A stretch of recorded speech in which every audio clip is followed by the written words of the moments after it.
Somos televidentes y le damos la bienvenida a la Procuradora General de la República, la doctora y compañera Wendy Morales. Gracias por estar con nosotros, Procuradora, y acompañarnos esta mañana. Queríamos, antes de ir a algunos aspectos que tienen que ver con las inquietudes de la gente a propósito del acceso a la titulación o las formas de gestionarla, o situaciones que se presentan de repente, queríamos comenzar preguntándole sobre ¿cuánto se ha logrado en la titulación hasta ahora desde el año 2007? ¿Cuál es el dato que ustedes tienen? ¿Y cuál es la meta para este año 2022? Bienvenida. Muchas gracias y gracias a todos los televidentes que están hoy aquí en esta revista. Sí, hemos hablado ya en otras ocasiones y es importante siempre referirlo sobre los logros que se han ejecutado durante este gobierno, porque es preciso de que la población esté consciente y que conozca los esfuerzos que se han hecho y la necesidad de que ha habido de darle respuesta a eso lo que usted refería antes de la pausa, de que no había esa restitución porque las alcaldías no accedían a algunos espacios, algunas áreas porque no estaban legalizadas. Entonces, desde el 2007 ha sido nuestra prioridad de regularizar primero la propiedad, que es lo más importante, y de ello se deriva la titulación. Regularizar implica no nada más a estos protagonistas de titulación, sino al conglomerado de la población en general, que obviamente necesita tener la garantía de su propiedad. La garantía de ser propiedad privada o la garantía de, al no ser propiedad privada, obtener un título de propiedad que preste toda la seguridad jurídica y las garantías a esas familias. Entonces, en base a esa necesidad, se han legalizado desde el 2007 a la fecha, a razón de cada periodo de este buen gobierno, aproximadamente 552,000 títulos de propiedad, más de 500,000. Y yo siempre hago la comparación porque es bueno saber esta cantidad en base a qué, obviamente en base a este principio de cumplir a la población, pero en base a qué se ha elevado esta cifra en comparación con los gobiernos anteriores. Yo siempre lo menciono porque es bueno recordarlo sobre el esfuerzo que se ha hecho, lo que implica todo este levantamiento, toda esta escrituración. Y, por ejemplo, en gobiernos anteriores la cantidad era muy mínima. A inicio de los 90 fue aproximadamente 116,000 y luego vino a la baja y ya no digamos a finales a inicios del 2000, que fue prácticamente nula, aproximadamente unos 16,000 títulos de propiedad. Si no hubiese habido una restitución clara y firme y una disposición y una política de gobierno en el 2007, probablemente esta cantidad de títulos no se hubiese hecho efectiva y seguiríamos teniendo las dificultades en materia de regularización. Estamos hablando de más de 500,000 de títulos en comparación con los que ya nos estaban entregando al 2006, entonces tendríamos una buena cantidad de inseguridad en este país en materia de propiedad. O sea, eso le causaba muchos trastornos a la vida cotidiana de la gente, ¿no? En materia de propiedad, inseguridad, no acceso a crédito, es decir, y vivir con la expectativa de que te podrían sacar, ¿no? Sí. A pesar que habían, digamos, algunas decisiones que se tomaban, que el Frente ahí la promovía, que la no desalojo y todo aquello, pero de alguna manera pues siempre había una inseguridad latente, ¿no? En la vida de las familias en relación con donde habitaban, ¿no? Había una inseguridad presente, latente e inminente al 2006. Un poco antes del 2006, las personas acudían a la Procuraduría incluso a pedir el apoyo, no se les brindaba en ese entonces. Luego se hizo, mediante esta política, un cambio de la actuación judicial en cuanto a los distintos procesos que habían para desalojar a estas familias, muchas de ellas ya con orden de desalojo, pero eso se acabó desde el 2007 a la fecha. No ha habido ninguna actuación de desalojo para estas familias y ese compromiso que hemos tenido y esa confianza de la población de que más bien en vez de tener esa sensación, esa incertidumbre, vino a cambiarle a una seguridad de parte de ellos hacia este gobierno y por eso se nos ha incrementado también la cantidad de títulos, porque obviamente al haber confianza existe una cercanía de parte de la población hacia nosotros, de saber que una vez que acudan a nosotros vamos a responderle de acuerdo a lo que se encuentra en cada caso, porque cada caso tiene su particularidad, vamos a responderle debidamente. ¿Estos 552,000 incluyen lo trabajado en la costa Caribe? No, ¿verdad? Eso es aparte, porque estamos hablando de regularización en la zona del Pacífico. Correcto. En la zona del Caribe tiene su carácter muy especial y ya es una cantidad distinta, como por ejemplo 25 territorios titulados, que pareciera poco, pero estamos hablando de áreas la extensión territorial es grande, sí. ¿no? y que contempla aproximadamente unas 315 comunidades, 48.000 familias y buena parte del territorio nacional y como por ejemplo el 20% del territorio de la costa caribe. Correcto, correcto. Ahora, hay situaciones o hay más bien incógnitas que la gente tiene a propósito de la titulación y es cómo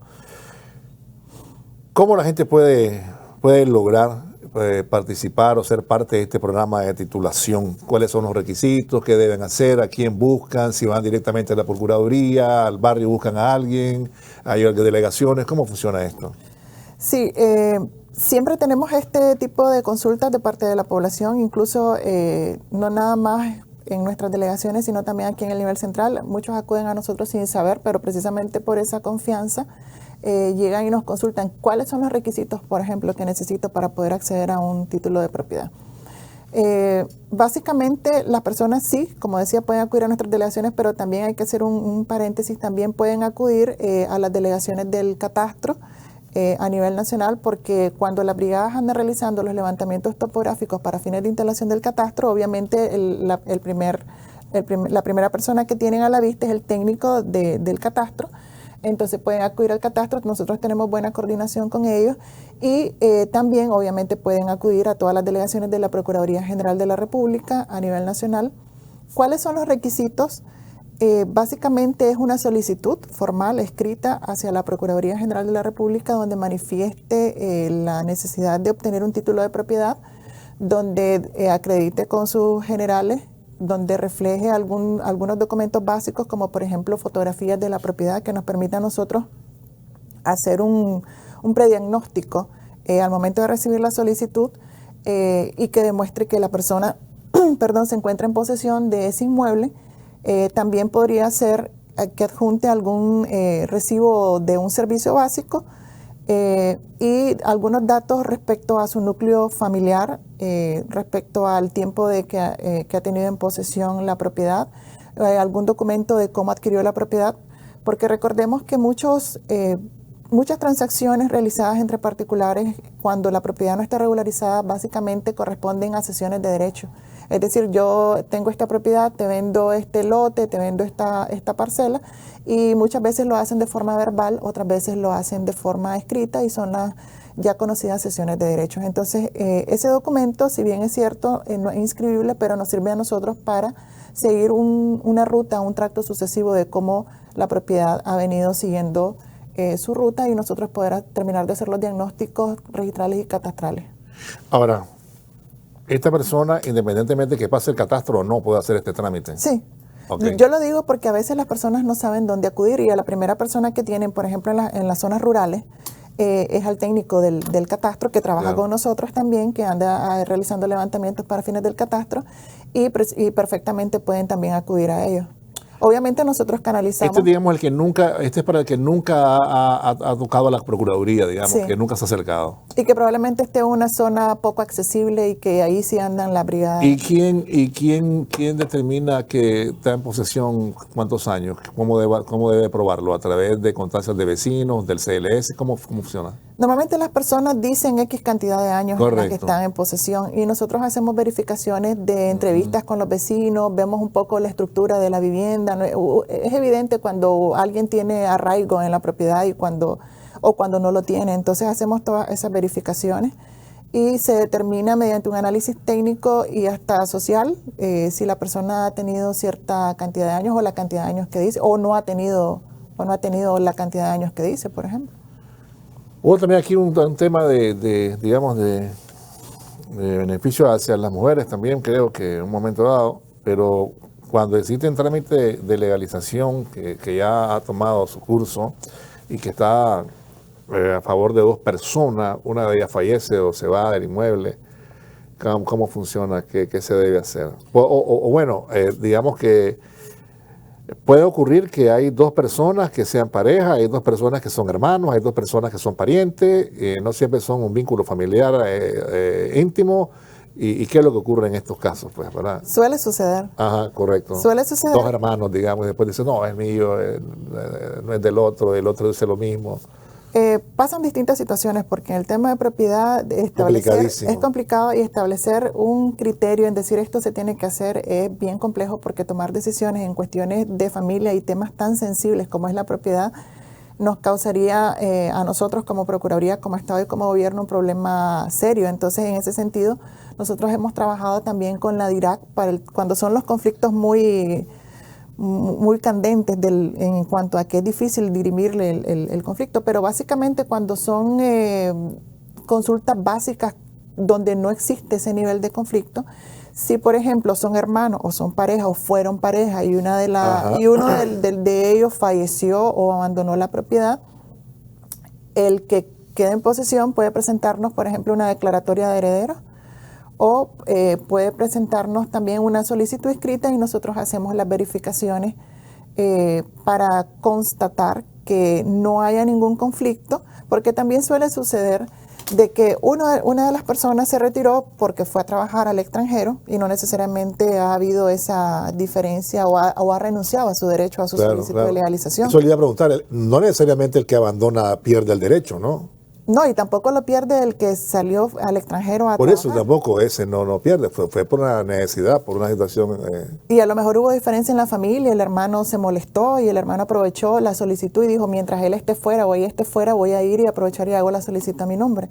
Entonces, nosotros hacemos hasta las últimas indagaciones para verificar que realmente esa persona abandonó o falleció, que en el caso de que haya fallecido tiene que presentar un acta de función y pues una vez que se ha determinado de que realmente la persona tiene la razón y que no va a existir a futuro un reclamo de parte de esta persona por alguna actuación irregular al brindar información incorrecta de parte del que esté en posesión, entonces nosotros procedemos a la legalización. Si consideramos, porque de pronto recibimos alguna comunicación del que está fuera y dice, bueno, yo estoy trabajando fuera, le pido por favor que no legalice mi propiedad a nombre de otra persona, entonces nosotros detenemos ese trámite para que no haya conflicto, porque es mejor detenerlo antes de que más adelante haya una complicación entre los dos y nosotros vamos a vernos involucrados. Cuando hay armonía entre una pareja, ¿ustedes se van por la mujer o se van por los dos? A ver. Por los dos. Porque también causaríamos conflictos si solo las hacemos. Claro. Pero siempre tenemos como prioridad que en una pareja no elegimos al cabeza de familia nada más, sino que incluimos a ambos dentro del documento. Sí. Y hacemos una aclaración de que está un núcleo familiar conformado por tantas personas para que también haya garantía para ellos. Hay escalafones en el trámite, ¿no? Solvencia. Ya alguien tiene la solvencia de su propiedad y la solvencia no es un título, ¿verdad? No. Todavía.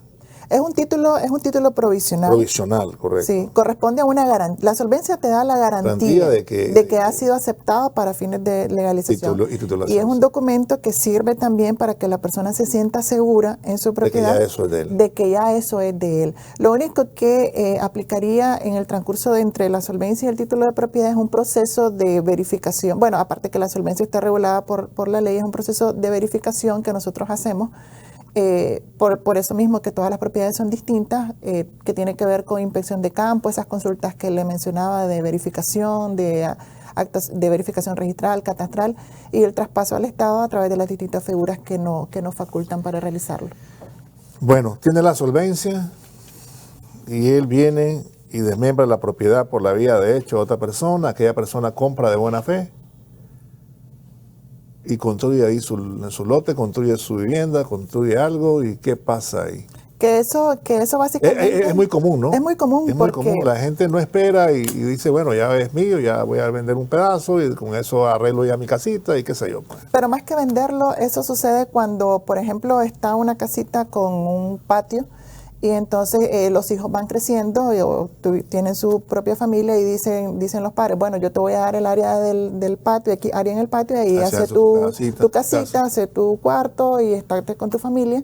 Entonces, obviamente, cuando ya nosotros llegamos a hacer las delimitaciones topográficas, salta la necesidad del hijo con su familia y de la mamá de decir, bueno, yo quiero que me dejen esta área a mí, o sea, que me la dejen a mí, y que esta se le dejen a mi hijo porque yo quiero morir tranquilo y quiero que le quede legalizado su parte.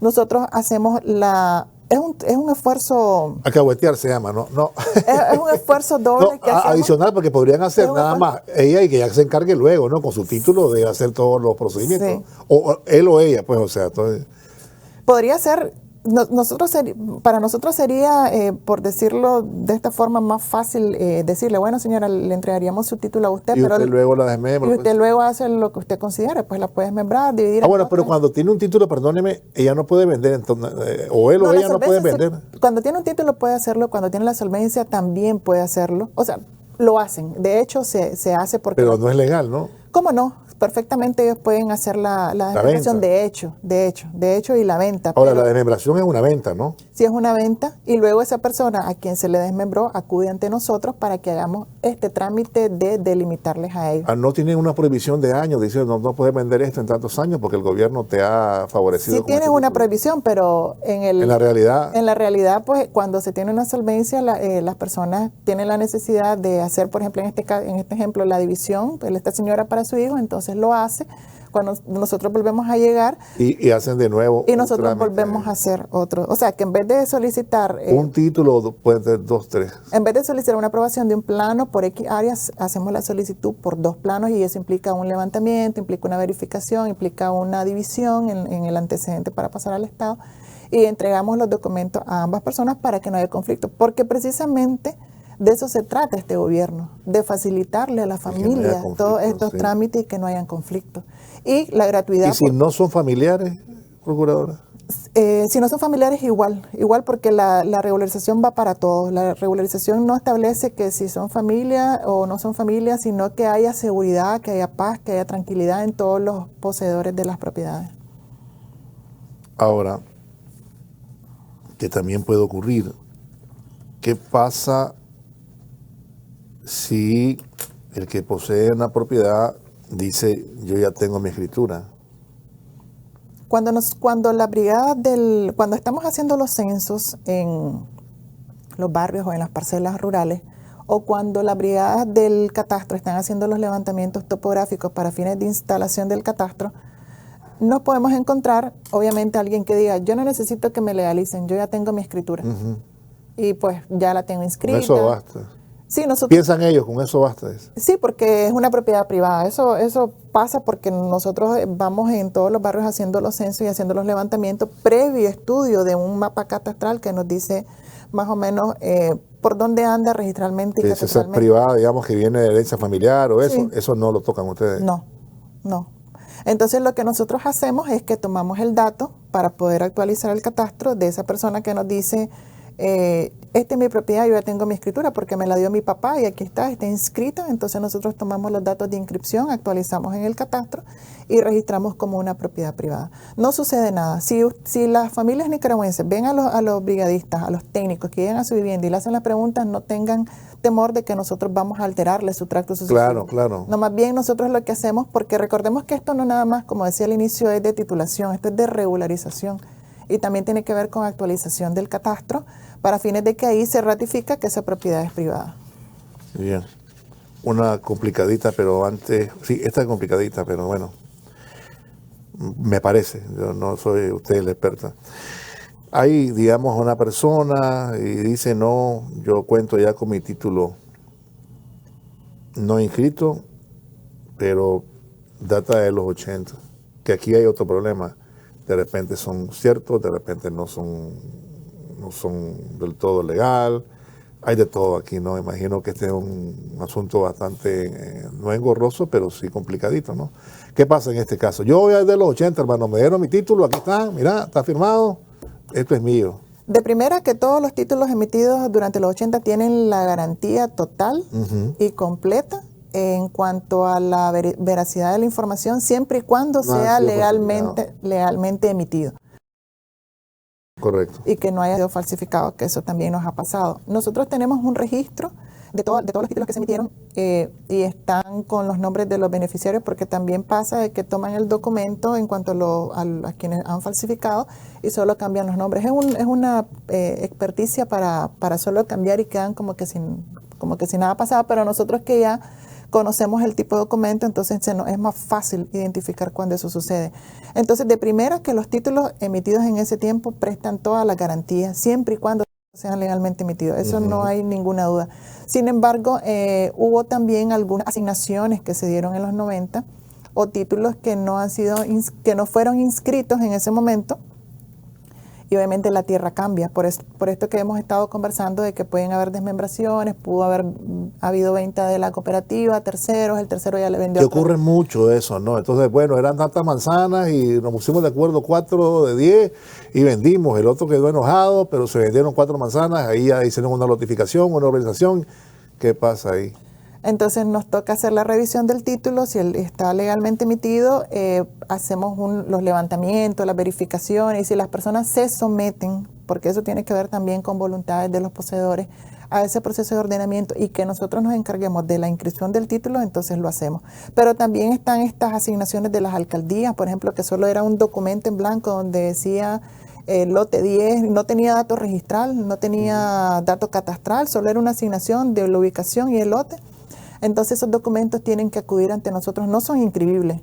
Nosotros tenemos que hacer el proceso todo el proceso que implica la legalización y verificación a favor del Estado para poderle otorgar un documento. O sea, que una simple página otorgada en los 80 que decía, te asigno a Pedro Pablo el lote A, ubicado en el norte, calle sur, casa de fulano, no lo va a poder inscribir y tiene que acudir ante nosotros para... Y en el caso de estas cooperativas o de estas propiedades que fueron, digamos, colectivas y que tienen título agrario de los 80. Presta todo, tienen todas las garantías. Pero tiene que haber mediación, tiene que haber... Cuando hay conflicto, porque, bueno, se les otorgó a los miembros X de una cooperativa, ellos han tenido hijos, han fallecido, etcétera, y siempre están las desmembraciones de hecho, verbales, etcétera. Y cuando hay conflicto, ahí es donde acuden a nosotros. Pero si la cooperativa hizo un correcto uso de su propiedad y siguió el tracto sucesivo correctamente, entonces no habría ninguna dificultad. Ahí solo aplicaría en este tiempo, porque también en periodos anteriores se dio que había muchos traspasos irregulares. Entonces en este tiempo lo único que aplicaría, si han seguido su tracto sucesivo correctamente, es que nosotros les verifiquemos si ese título fue emitido. Había otra cosa que funcionaba antes, no sé ahora, que se llamaba aquello del comprador de buena fe, era el tercero. El tercero ya no era sujeto de investigación y aparentemente la Procuraduría o las autoridades aceptaban ese título. ¿Cómo está eso? La ley te establece indudablemente el tercero de buena fe, pero como yo siempre he dicho, hay muchos que alegan buena fe sin actuar de buena fe. No, claro. Entonces, que están comprando algo complicado, ¿no? Y después dicen, soy de buena fe, compré de buena fe. O te hacen el trámite de, dale, que compre el otro y después yo soy el tercero de buena fe. Hay de todo en esto, pues. En propiedad no hay nada escrito. En propiedad, en el tema de propiedad en Nicaragua, lo bonito es que uno ya va conociendo todas las rutas y todos los antecedentes. Y entonces... realmente es complicado decir tiene que hacer esto o esto, porque también puede ser una persona que actuó de buena fe, pero también podría ser otra que no lo es. Entonces nosotros siempre hacemos las verificaciones y buscamos hasta el primer asiento, segundo, tercer asiento, o el asiento que sea, o el antecedente. No nada más nos vamos con la propiedad, con la escritura que nos presentan en ese momento. Ahora, cuando hay en esa propiedad ya, cuando ya hay en esa propiedad ahí una inversión, suele ocurrir también, ¿no? Entonces, más en las cooperativas, pues, compraron, entonces, bueno, el último hizo una inversión, metió dinero ahí y ya está en funcionamiento, ¿y qué pasa? Bueno, de primera, cuando son títulos verificados de cooperativas y ha habido una transacción, ya sea irregular o no, de primera son trámites entre particulares. Y es algo que ellos tienen que dirimir si hubo alguna irregularidad entre ellos y, qué sé yo, no hubo aprobación de uno de los miembros, por decir algo. Ellos tienen que acudir a las instancias judiciales para que se dirima el conflicto y ahí determinen si uno tuvo la razón o no tuvo la razón. Pero cuando han acudido a nosotros para pedir una validación de ese documento de propiedad del cual se derivó toda esta transacción hasta llegar a esta inversión, pues nosotros también hacemos como un filtro de ser respetuosos de la propiedad y del conflicto y de la inversión en no emitir ningún criterio y que sean ellos quienes diriman en la vía judicial o como ellos consideren. Cuando se ha legalizado una propiedad, que alguien tiene un título, y no puede vender, ¿cuántos años? 5 años. 5 años.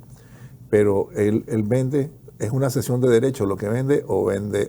No, el título, el dominio completo. El dominio completo. Sí, podrías. Y ustedes lo reconocen. Sí, porque precisamente los títulos de propiedad dan esa garantía, esa seguridad que la persona disponga de la propiedad como considere. Oh. En el caso de los títulos agrarios, básicamente el término de los 5 años puede ser solicitado a nosotros una cláusula, una autorización para enajenar, donde ellos demuestren que, por ejemplo, lo quieren para un crédito, que lo quieren para incentivar la producción y nosotros otorgamos esa autorización y perfectamente puede. Y cuando son lotes pequeños, cuando son, vende su casa, pues vende. También suele pasar porque nosotros preferiríamos que no la vendieran, porque obviamente es un esfuerzo de trabajo. Para que tengan seguridad y para que tengan esa seguridad, ellos, ¿no? Sí, y que ellos precisamente pasen y transcurran los años en posesión de esas viviendas, pero tampoco podemos decir que ellos no pueden, porque una de las garantías de los títulos es que ellos pueden disponer de sus propiedades. De eso se trata, de que ellos dispongan de su propiedad. Eso es nuevo, ¿verdad? Porque antes no se podía, creo yo, y traía conflictos. No se podía porque no tenían una garantía jurídica. Entonces, y si la tenían era precaria, entonces lo que se trasladaba era un problema. Sí, porque he escuchado decir, no, se compra concesión de derecho. Ah, sí. Es muy común. Es muy común, ¿no? Sí, es muy común, pero... Se compra la cesión de derecho y ya, dicen, no. Tiene sus riesgos. Tiene sus riesgos. ¿Cuáles son? De que pierda el dinero, el dinero obviamente que enteró para esa propiedad, o que después se le dificulte la regularización y tenga que acudir a algún abogado, etc. En todo caso, que le diga a la gente, dame un título, una escritura de venta, ¿no? Sí, nosotros le pedimos a las personas para mantener la seguridad jurídica es primero que inscriban sus documentos inmediatamente si es que los van a enajenar el vendedor. Y segundo, yo en lo personal siempre digo que la persona tiene que verificar, una vez que adquiere una propiedad, el documento, el dominio que tiene la persona que la está vendiendo, que todo el historial en el registro. El historial en el registro, y todo tiene que coincidir. O sea, el área que aparece en la escritura tiene que coincidir con los datos de catastro, tiene que coincidir con el área física que vaya la persona y la vea. Porque a veces pasa también que el área que contiene una escritura puede ser distinta al área de catastro, porque en la escritura dijo X varas adicionales y en campo es otra área. Estamos claros. Vamos a irnos a la pausa y regresamos con más esta entrevista para que usted también conozca de otros aspectos que están relacionados con el acceso a la Procuraduría, a todo este tema de la titulación. A usted le interesa. Ya volvemos. Bueno, yo creo que ha sido una entrevista provechosa y ahora vamos a la parte rural, ¿verdad? De la titulación rural también aquí. Yo creo que todavía quedan muchos casos, porque esto tiene que ver también, amigos, creo yo, con el esfuerzo que se hizo en los 80 con la reforma agraria, ¿verdad? Y fueron reconocidos por las Naciones Unidas, ¿verdad? La posesión de la tierra. Aquí había mucho latifundismo antes del 1979 y la revolución hizo un esfuerzo por el asunto de la reforma agraria. También muchos títulos se fueron entregados a aquellas casas pequeñas que estaban en las zonas urbanas y fueron centenares de miles que obtuvieron esos títulos. Igual que en el otro caso, ¿no? ¿Cómo se puede acceder para la titulación en el caso de la titulación rural, ¿no? Los que están, digamos, alejados de las zonas urbanas y ahí también hay otros aspectos que tienen que ver con pequeños lotes que han venido, alguien en la cooperativa lotifica, se me ocurre, y comienza a vender lotes, pequeños lotes, la gente los compra, sí, construye ahí su vivienda. Y ese es parte del esfuerzo de casi de toda la vida. Pues, ¿qué pasa ahí? ¿Cómo acceder? ¿Cómo resolver? En términos generales, pues, el asunto rural, ¿no? En términos generales, básicamente son los mismos requisitos en el ámbito urbano. En cuanto a la solicitud por escrito, la presentación de sus generales, algún recibo de servicio básico. Lo único que caracteriza esta titulación es precisamente que esté en una zona rural. No cambien nada con el título urbano. Y si las personas, como menciona, ya han vendido, desmembrado, como quieran llamarle, y esta es la casita, nosotros somos respetuosos de todas las transacciones que hayan realizado quienes han estado en posesión. Precisamente ese es el trabajo que nosotros realizamos, de que si alguien no tiene el documento, independientemente cómo haya distribuido la propiedad o cómo haya adquirido, en el caso del comprador, nosotros nos encargamos de hacer todas las delimitaciones. O sea que no hay ninguna restricción o preocupación de parte de quien haya adquirido algún área de hecho verbal o como concesión de derechos, siempre y cuando nosotros no hayamos legalizado en esa zona y nosotros estemos haciendo los levantamientos, lo incorporamos en nuestra base de datos y lo legalizamos. Aunque haya conflicto entre los dueños anteriores de la tierra. Normalmente nosotros ya a estas alturas difícilmente nos hemos encontrado reclamos de anteriores propietarios porque obviamente ya tuvieron un término de ley para presentar reclamos hace mucho tiempo. Indudablemente, si es un dueño el cual ha tenido una ocupación ilegítima de parte de un tercero, nosotros no podemos legalizar porque nosotros entraríamos en un conflicto que no nos compete. Pero no pasa, pues realmente las personas que necesitan la legalización son personas que tienen años, o si no tienen años, el anterior poseedor sí tiene años de estar en la tierra. Y en el caso de reforma agraria en el asunto rural, y entonces venden manzanas. Sí, venden. Veamos, no estamos hablando de lotes, manzanas, ¿no? Para que se pueda alguien desarrollar ahí una finca, un cultivo, algo. Sí, venden áreas mucho más considerables que la zona urbana y en ese sentido nosotros también hacemos el proceso de legalización. Sin embargo, la tierra tiene que estar en efectiva producción, que ahí es donde entra lo que nosotros llamamos el incentivo a los productores también. O sea, no nada más es decir, yo soy dueño de aquí hasta donde llegue la vista, sino que realmente que nosotros veamos que esa persona estaba en esa propiedad, que la ha estado sembrando, que la ha estado cultivando, que la ha estado trabajando. Entonces entra, sí, obviamente es parte de la política de nuestro gobierno, de incentivar a la producción y entra como un título rural dirigido hacia productores. Que tiene un índice muy importante para nosotros porque obviamente refleja el incentivo también de la economía de nuestro país. Ahora, todo esto que hemos hablado tiene costo. No, ninguno. Para el protagonista no tiene ningún costo. Y eso es muy importante decirlo. Inclusive porque en el registro con el asunto del catastro para ninguno. No tiene ningún costo. Bueno, pero hay gente que ha comprado que tiene plata, procuradora. Hay gente que ha comprado extensiones, digamos, que podría pagar. O sea, bueno, compró mal. Entonces ya nosotros no podríamos... No, le digo que tienen capacidad de pago, a eso me refiero. Sí, hay algunos que compran, como decimos, aguate mojado. O sea, sí, y que tienen también capacidad de pago, pues, o sea, para el traspaso y todo eso, pues. Son casos especiales y básicamente nosotros lo definimos como, si la propiedad está en efectiva producción, como casos de inversión. Y ya pues no entraría directamente a nosotros en que venga un inversionista y diga, yo compré esto y ahora quiero que lo legalicen. Hay otras instancias de gobierno en las cuales ellos pueden acudir para fines de demostrar la inversión y el flujo que tienen, para nosotros después hacer coordinaciones y sí, pues podríamos facilitarles a ellos. Pero no es el caso de que alguien, por ejemplo, tenga toda la intención de comprar de esa forma, que al campesino, al poseedor de vieja data, le haga un pago irrisorio y luego simplemente diga, bueno, yo compré 200, 500 manzanas y quiero que me legalicen. Entonces, no en ese caso no es tan fácil para nosotros porque eso sería un poco distorsionar la dirección que tenemos para beneficiar a los protagonistas. Conocí casos como este, ¿verdad? Y ahora voy a ir a algunos casos que conocí. Alguien le habían confiscado por relaciones con el somocismo, qué sé yo, el artículo 3, 38, qué sé yo. Le dieron unos reales en la Procuraduría, porque antes indemnizaban, ¿no? Siempre indemnizaron, ¿verdad? Pagaron su propiedad. Algunos exageraban que lo que tenían ahí no era cierto, ya sabe todos los abusos que se dieron ahí previo al 2007. Y después iban a comprarle de guante mojado a los que tenían su tierra, ¿no? Para recuperarla. Sí. Algunos lo lograron por completo, otros al 80%, otros, pero esas personas le fueron legalizando también esas propiedades. No. Cuando nosotros... Bueno, en el caso, en este periodo no, pero seguramente... en ese momento sí, pero creo que más había como una necesidad de lesionar al Estado en cuestión de indemnización. Claro. Creo que no estaban muy interesados en el trabajar la tierra. Algunos que otros sí, en cuanto a hacer precisamente hacerlo de esa forma. Llegaba al Estado, se le indemnizaba y luego llegaba y le compraba a los poseedores. Pero bueno, ya también puede suceder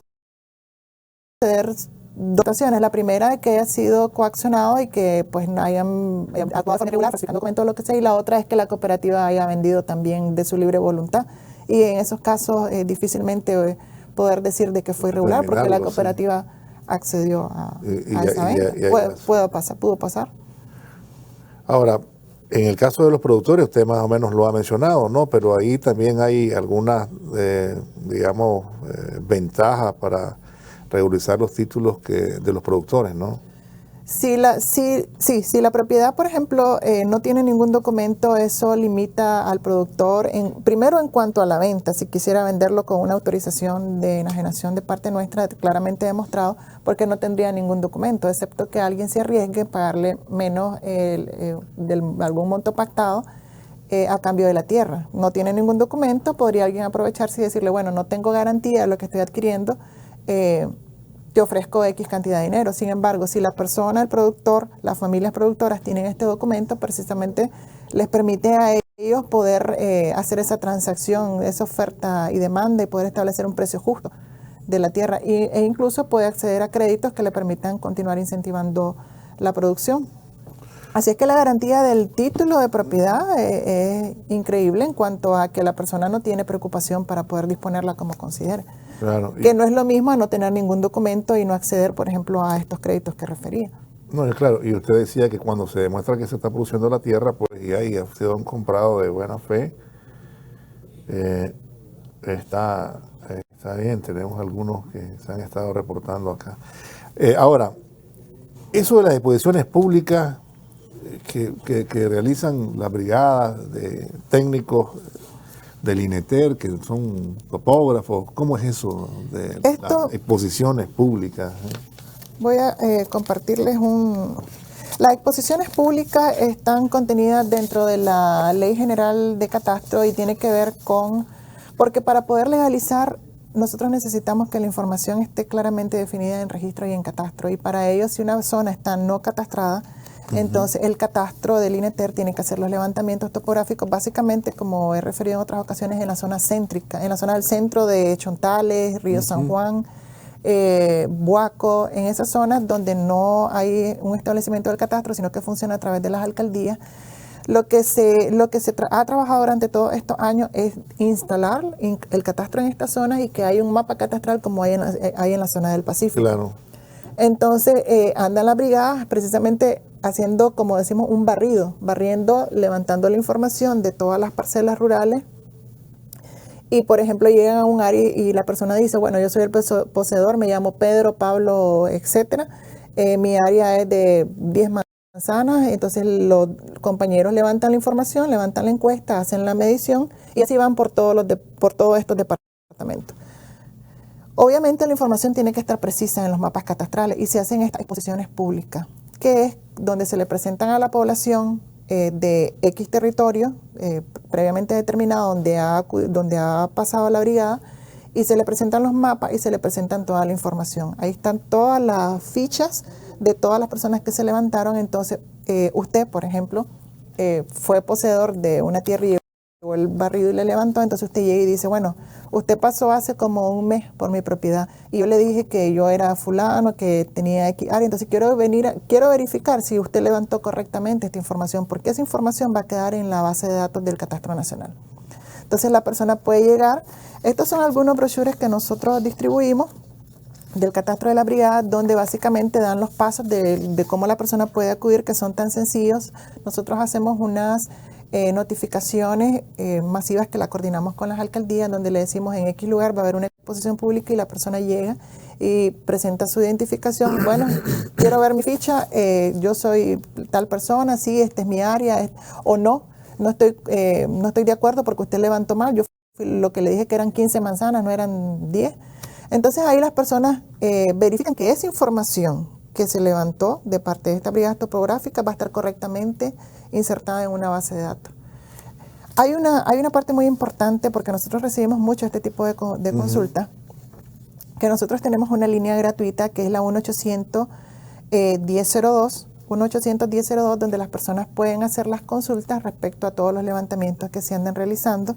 Y básicamente, como decía este brochure, lo que le da al protagonista es una referencia básica de lo que implican las brigadas que andan claramente identificados, lo que están haciendo básicamente en la zona rural, lo que implica la exposición pública una vez que la información ha quedado registrada en esos censos, y lo que implicará de esa exposición pública que la persona ya llegó a verificar que quede en el mapa catastral de ese departamento o municipio. Entonces, básicamente esa es la exposición pública, transmitirles qué fue lo que se encontró. Claro, rapidito porque el tiempo nos alcanzó. Otro día creo que continuaremos conversando para que evacuemos todos los temas, pero las certificaciones que ustedes emiten, ¿cuáles son? Emitimos una certificación, popularmente se le llama de no objeción. De no objeción, de no objeción. Las he visto, sí. Sí, que básicamente es que las personas tengan garantía de que el antecedente de la propiedad que están adquiriendo, que van a vender, y garantía del Estado también presta todas las formalidades que se dieron en su momento. No objeción, puedes comprarse. Perfectamente. Puede comprar y no tiene ninguna vinculación con el Estado. Correcto. Yo le agradezco, el tiempo nos ha alcanzado. Gracias. Procuradora, gracias por haber estado con nosotros. Y ha sido de mucha utilidad, creo yo, para los amigos y amigas televidentes que se pueden acercar, ya saben, a la Procuraduría General de la República con sus documentos en mano. Vamos a la pausa, no se vayan.